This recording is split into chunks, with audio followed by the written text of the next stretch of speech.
Okay, let's just dive right into this explainer. We're going to push past the pleasantries of the dining room and uncover the true engine room of your applications, the gRPC server. If you've been working with modern microservices for a while, you already know that performance and reliability, they aren't just nice-to-haves anymore, they are absolute necessities. So today, we're going to break down exactly how a gRPC server operates. And to really visualize it, we're going to look at it through the lens of a highly efficient, high-volume restaurant kitchen. So we've talked in our previous explorations about how the .proto file acts as the menu, right? It defines exactly what can be ordered. We also know how client stubs basically act as the waitstaff, taking that order from the user and carrying it away. But what exactly happens when that request hits the swinging kitchen doors? I mean, where does the actual cooking happen? Who's responsible for taking that raw order and turning it into a fully realized, perfectly cooked response? Notice the dynamic we're working with here. We have the front of house, that's your client, making the request. It's clean, it's simple, they literally just point at the menu and say, hey, I want this. But then we have the back of house. The gRPC server is the entire bustling kitchen doing all of the heavy lifting. It's the implementation engine where the actual work of your service gets done. It's loud, it's fast, and it requires some incredible organization to function properly. Part 1. The head waiter takes charge. To keep this kitchen from instantly descending into total chaos, we have highly specialized roles. Entering the cool, precise environment of raw data ingestion, the very first thing that must happen when an order arrives falls to our head waiter. You see, when a client sends a request, it arrives over the network as a highly compressed, raw binary format known as Protobuf. Now, it's incredibly efficient to send, but it looks like absolute gibberish to the cooking staff. So the head waiter's job is deserialization.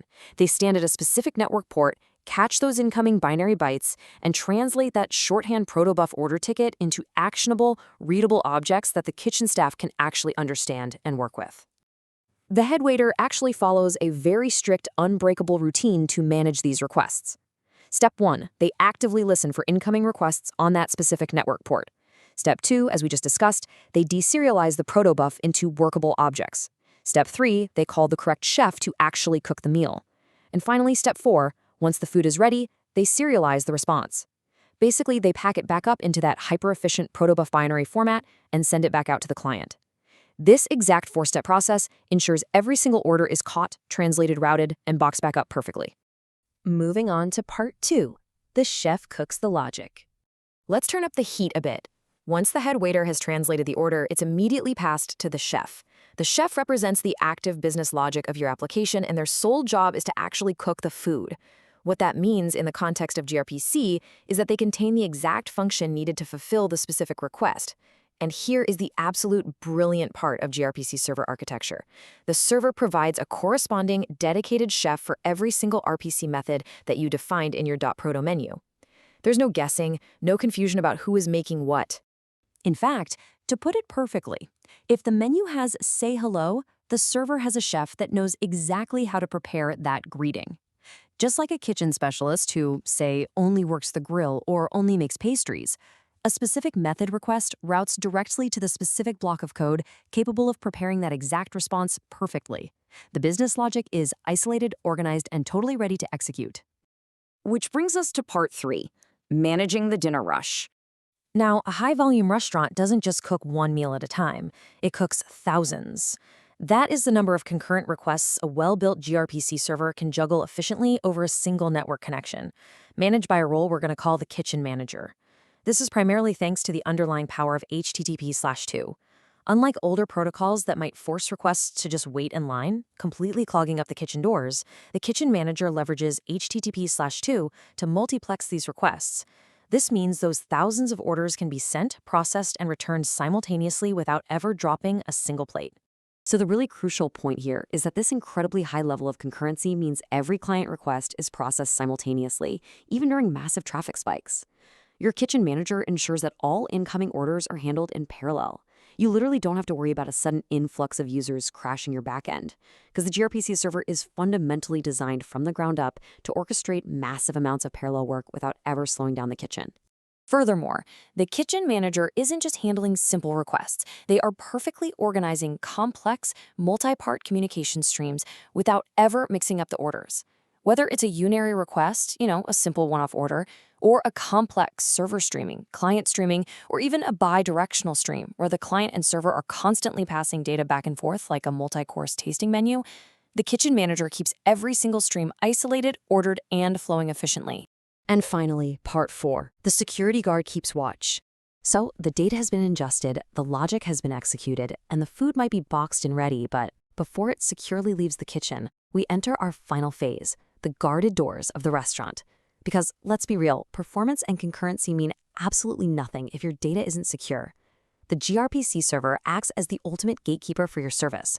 No data leaves and no raw orders enter without passing by the security guard.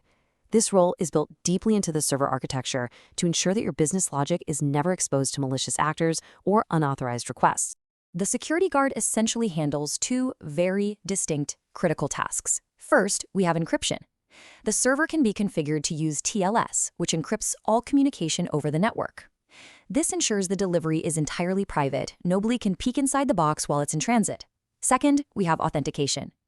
By utilizing gRPC interceptors, the server can actually run authentication and authorization checks on every single request before it even reaches the head waiter. This ensures that only authorized, legitimate clients are even allowed to step foot inside your restaurant. This dual-layered approach, encryption in transit and rigorous authentication at the door, guarantees that your meticulously processed data is delivered securely and successfully to the right person. Only authorized people enter, and all communication stays strictly private. It's a non-negotiable standard for modern application development, and the beautiful thing is, the gRPC server handles it natively. Let's bring this all together. To recap our explainer today, the gRPC server is the absolute implementation core of your service. It's the kitchen that actively listens for requests, deserializes them, and calls the appropriate chef.